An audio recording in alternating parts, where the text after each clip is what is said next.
Bem, pode parecer um pouco estranho, né? Um paulista residente no Rio de Janeiro, professor de uma universidade aqui no Rio de Janeiro, emitir algumas opiniões sobre um projeto de desenvolvimento ao estado do Maranhão.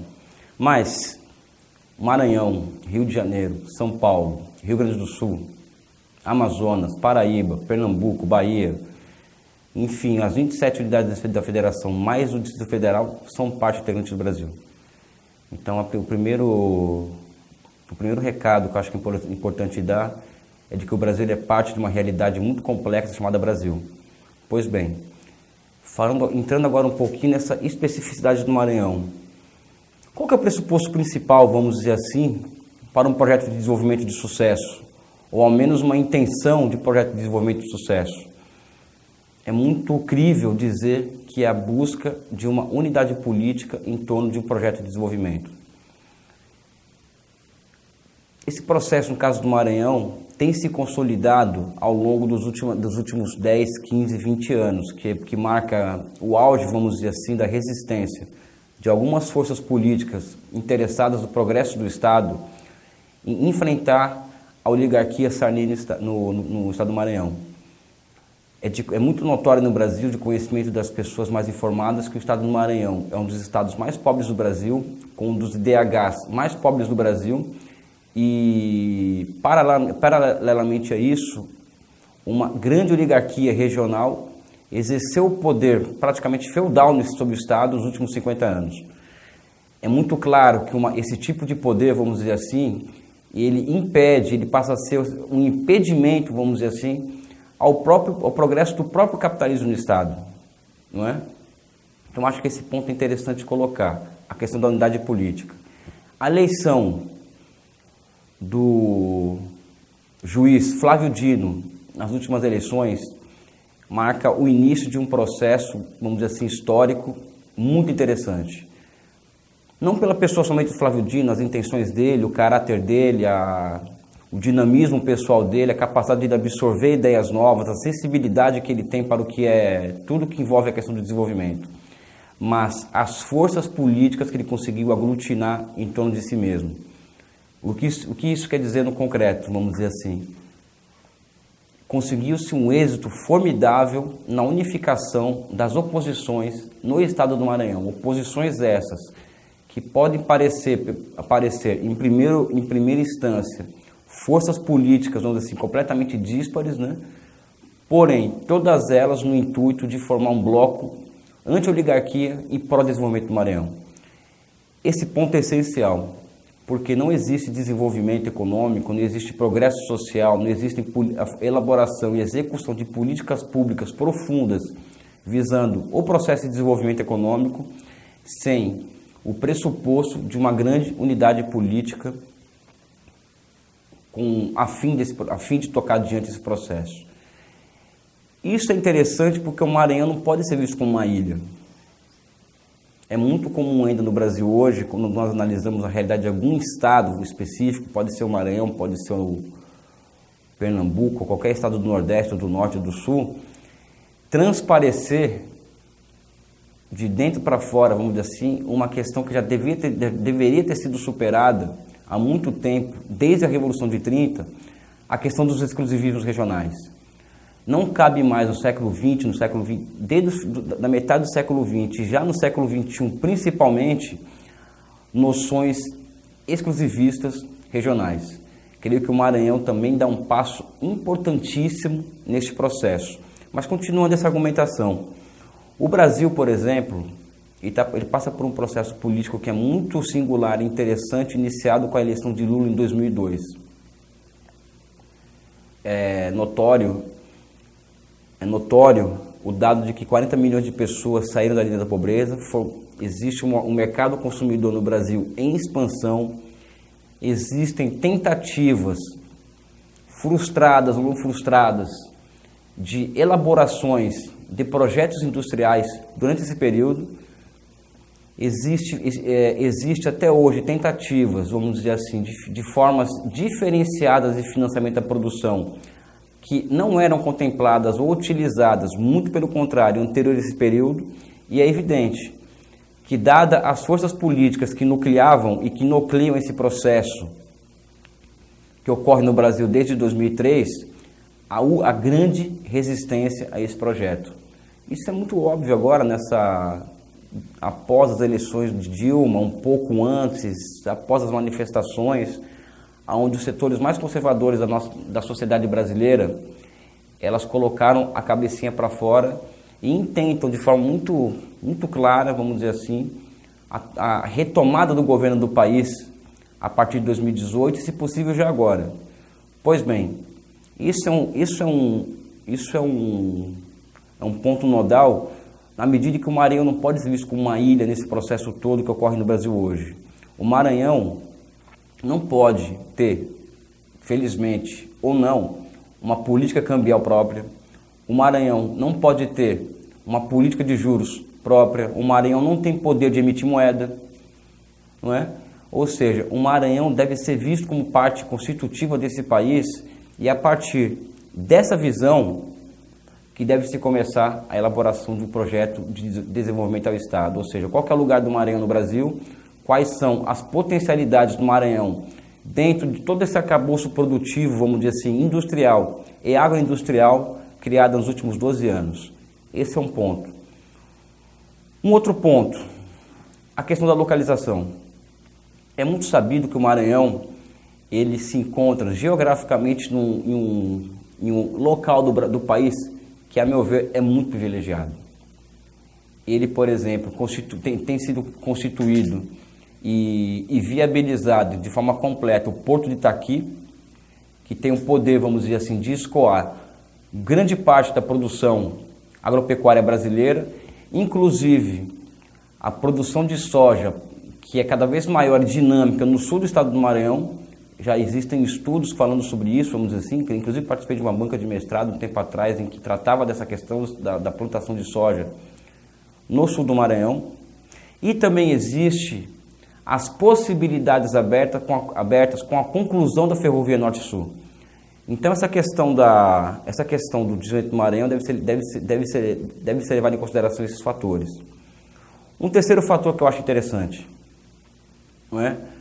A localização geográfica, a unidade política e também a vocação do Estado. É evidente que falar em vocação produtiva, vocação é muito complicado numa era, por exemplo, em que a lei das vantagens comparativas já não serve para explicar grandes coisas, não é? Mas vamos usar esse termo, mesmo que desgastado, para explicar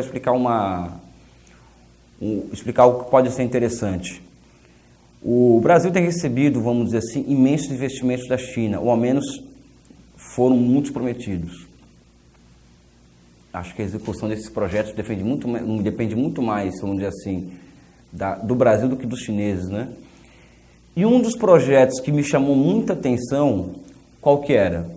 O projeto de uma grande siderurgia financiada pela China no estado do Maranhão. É muito sabido, eu li um texto, há um tempo atrás, um texto escrito em 1989, pelo pensador maranhense, a quem eu guardo de grande admiração e que eu me tenho como um depositário das suas ideias e de seu legado, o economista Inácio Rangel. Ele coloca num texto, que eu não me recordo o nome agora, se não me engano é Maranhão Antigo e Novo, que o destino do Maranhão depende muito do quê? Da implantação de uma grande siderurgia no estado e, consequentemente, uma grande metalurgia. Não acho que seja um sonho isso, não. Não acho que seja um sonho. Acho que ela pode se transformar em realidade. Seria um sonho, até uma utopia, durante o governo da oligarquia, evidente. Acho que esse ponto é interessante. Os chineses estão implantando ou intentando implantar uma siderurgia no estado. Então, entra-se aqui um outro ponto nessa questão do projeto de desenvolvimento do estado do Maranhão, que é o quê? O papel da indústria. Papel na indústria. Por quê? Porque é na indústria em que se concentram o quê? Os empregos melhor remunerados. É onde, vamos dizer assim, é possibilitado um processo qualitativo de urbanização, aonde a mediação pode estar pela geração de emprego e de renda e de um mínimo de planejamento entre esse processo de urbanização e a própria indústria, no caso da siderurgia. E a possibilidade do Maranhão voltar a ter nos estertores desse século XXI, 2020, 2025, etc., um papel central no Brasil. Inclusive com parte de um todo complexo que envolve a transferência de cadeias produtivas do centro do Brasil, do centro-sul do Brasil para o Nordeste. Algo que já tem acontecido de forma um tanto quanto tímida, mas que tem acontecido. O fato é que o Brasil, nos últimos 12 anos, basicamente o Nordeste, tem crescido a taxa chinesa, ou seja, 10% ao ano, 9% ao ano. Isso é muito positivo. Então o Maranhão tem que entrar nessa onda, vamos dizer assim, de novos investimentos, tem que entrar nessa onda, vamos dizer assim, de se projetar estrategicamente dentro do Brasil. Eu creio que o governo Flávio Dino tem tido um papel interessante nesse sentido.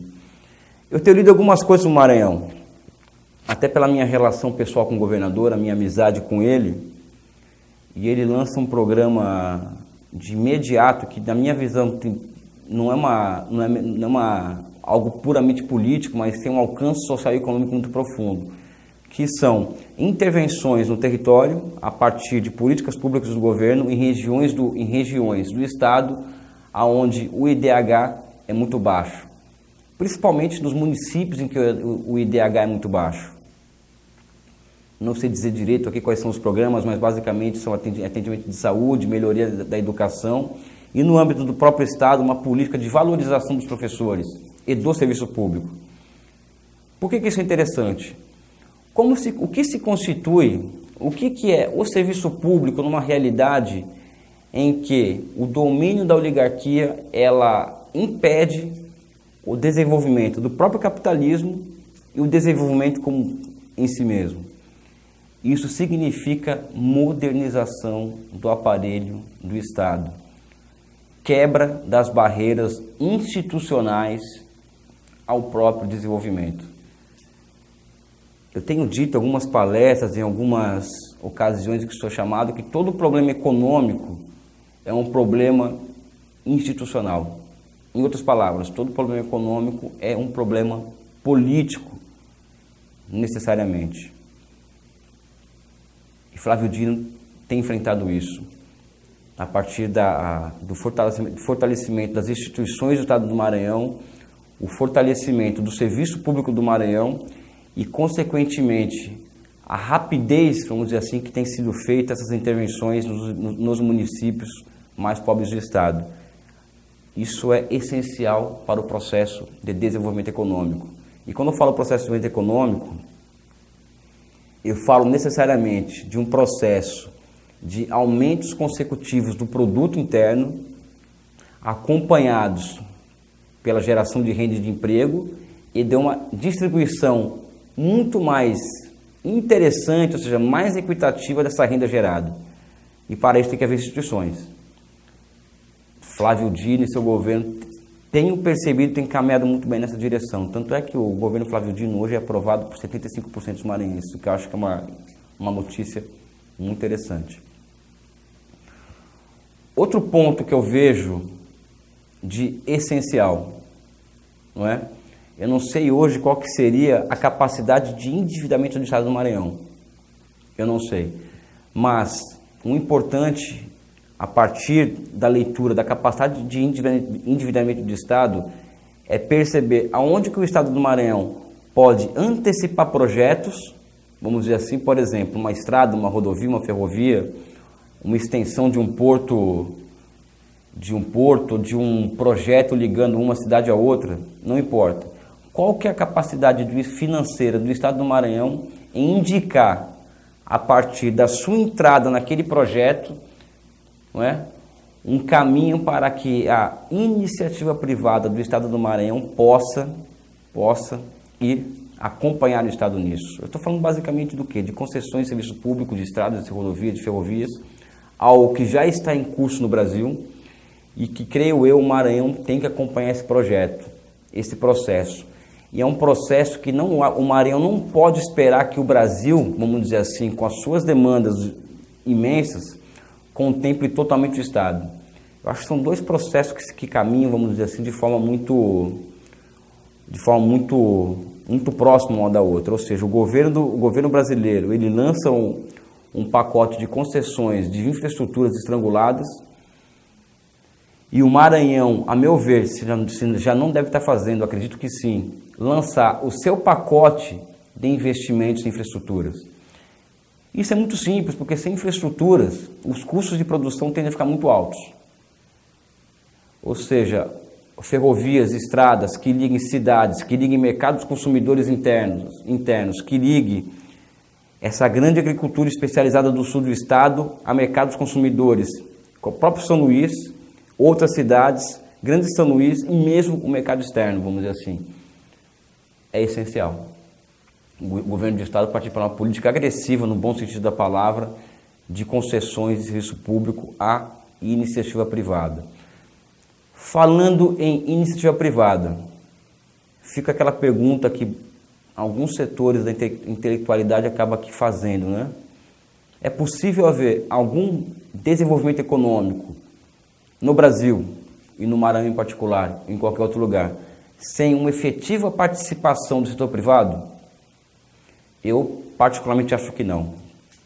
Então vamos ver aqui um dado que é mais nacional, mas que também deve se remeter quando se analisa o Maranhão. O Brasil tem patinado nos últimos anos, onde assim, numa taxa de investimento, ou seja, a porcentagem do PIB que é voltada para o investimento produtivo de Estado, município, União, Estados e municípios, uma relação de 18%, 19%. Pode cair a 17% a 16% esse ano. É uma taxa muito baixa.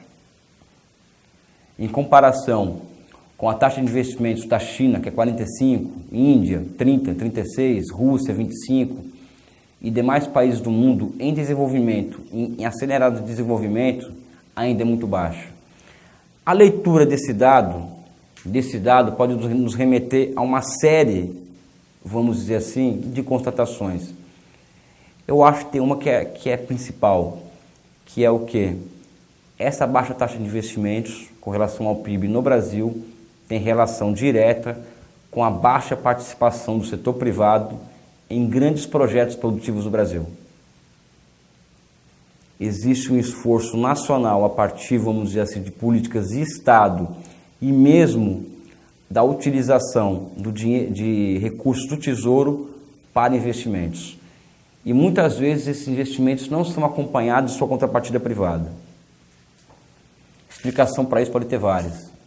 Não é? Desde a característica do nosso empresário, desde a nossa história, etc, etc. Mas o que é evidente é que o Brasil precisa criar um clima, vamos dizer assim, ao investimento privado que capacite esse investidor privado nacional a ter grandes expectativas em torno de grandes projetos. Volta aquela questão do ambiente político, volta aquela questão do ambiente institucional, volta aquela questão que muitos economistas têm colocado da relação perversa entre taxa de juros e taxa de câmbio. Tudo isso explica. Aliás, acho que tem grande possibilidade de explicação nisso. Mas, e o estado do Maranhão? Não é? Ou seja, qual que é o papel e a possibilidade, vamos dizer assim, de participação da iniciativa privada nacional e do Maranhão em grandes projetos de infraestrutura do estado do Maranhão? Acho que é algo que tem que ser sentado, tem que se sentar, tem que se planejar e fazer o devido cálculo. Falso engano, eu tenho a notícia de que o governo do estado do Maranhão tem tentado, vamos dizer assim, estabelecer pleno diálogo com os empresários locais, a partir de conselhos de desenvolvimento econômico social, de dentro econômico social, a partir de conversas setoriais com o governo, com o empresário local, o que é muito positivo. O estabelecimento de uma relação sadia entre Estado, vamos dizer assim, e entre iniciativa privada, ela é essencial para a elaboração e a consecução de grandes projetos de desenvolvimento. Sejam eles no Brasil, no São Paulo, Amazonas e no Maranhão, não é exceção. Eu digo isso porque a iniciativa privada do Estado do Maranhão, com o Estado do Maranhão procurando meios e maneiras de fazer as coisas acontecerem. Eu digo isso pelo seguinte, vejamos, por exemplo, essa tendência do capital privado não investir, por exemplo, em infraestruturas, não partir, por exemplo, para o risco do investimento a longo prazo. O que é explicável? Não é? Ou seja, o Brasil tem um problema muito grave de crédito a longo prazo, é muito difícil, é muito mais fácil investir dinheiro no curto prazo e ter lucros muito maiores do que investimentos que demandam um longo tempo de saturação. Isso é um fato. E o Maranhão não está fora disso, infelizmente. Mas o fato político de haver uma conversa e um nível de conversações entre Estado e iniciativa privada do Estado na busca de soluções para problemas do processo produtivo no Estado, ela é essencial. Eu tenho dito já há algum tempo, em textos que eu escrevo, em palestras que a gente aparece, debates, a importância da retomada. Evidente que para isso tem que haver uma reviravolta política no país muito razoável. A retomada dos bancos de desenvolvimento estaduais. Não somente os bancos de desenvolvimento estaduais, mas também municipais. Não é? O Brasil tem problemas muito sérios de crise urbana, ou seja, todo mundo sabe, aqui no Rio de Janeiro, por exemplo, o tempo que demora de chegar do subúrbio até o centro da cidade, o tempo que demora de chegada do trabalho, de casa até o trabalho, tudo isso por conta de uma clara, vamos dizer assim, deficiência em infraestruturas urbanas, né? Também existe muita tese para explicar isso daí, a maioria delas com sentido, mas não existe investimento produtivo, não existe ambiente para o investimento, não existe desenvolvimento econômico aonde existem muitas poucas fontes de financiamento da economia. O Maranhão, por exemplo, ele pode contar com investimentos do governo federal, investimentos pontuais, evidente. O governo do Maranhão pode contar com repasses de recursos da União para o Estado, que também não deve ser essas coisas.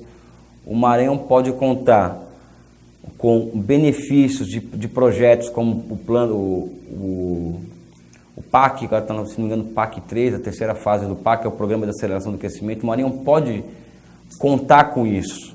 O Maranhão pode fazer política, no bom sentido da palavra, com um órgão como o BNDES, que é a única instituição financeira no Brasil praticamente voltada ao crédito de longo prazo. Mas eu não sei se isso é suficiente. Não sei. Então, eu coloco aqui questão política, coloco aqui questão da tal da vocação, eu coloco a localização geográfica do Maranhão, eu coloco aqui essa questão da instalação de uma siderurgia financiada pela China no Estado, mas eu coloco também, e creio eu que seja o principal, a necessidade de se rediscutir os termos de financiamento de grandes projetos urbanos e também em nível de Estado. Creio eu que esse, vamos dizer assim, é o nó górdio do processo de desenvolvimento no Brasil e no Maranhão. Um grande papel que o Estado do Maranhão poderia vir a cumprir no Brasil e para outros estados seria a retomada dessa discussão. Aí eu vou falar um pouco de desânimo, vamos dizer assim, né? Eu não vejo muita possibilidade de grandes projetos de retomada de desenvolvimento sem um sistema financeiro voltado para esse fim. E esse sistema financeiro não pode ser algo exclusivo, vamos dizer assim, do país. A Alemanha, por exemplo, tem 8 bancos regionais de desenvolvimento, a China tem 16 bancos de desenvolvimento, vamos dizer assim, nacionais, fora os bancos financiadores de projetos de desenvolvimento de longo prazo, vamos dizer assim, no nível das províncias.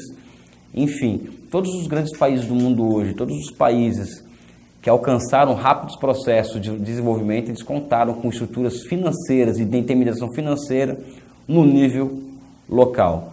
Então, acho que essa discussão é central. Empresários e Estado discutindo projetos, discutindo vias de fazer as coisas acontecerem, mas também colocando na pauta essa questão do financiamento local da produção, de forma que o próprio Estado, vamos dizer assim, tenha condições de ter uma certa independência do governo federal, dado os atuais parâmetros do Pacto Federativo, dados os atuais parâmetros do repasse de juros da dívida interna de cada estado com relação ao governo federal. Creio eu que a questão central hoje para o Maranhão e para os outros estados do Brasil é a retomada de forma pesada da discussão sobre instrumentos de financiamento de longo prazo no âmbito de cada estado. Basicamente, para quem está fora do Maranhão há um tempo, é isso, essa seria a minha contribuição, né? Eu fico por aqui, eu quero agradecer muito a oportunidade de falar aqui com vocês. Um forte abraço e estou à disposição.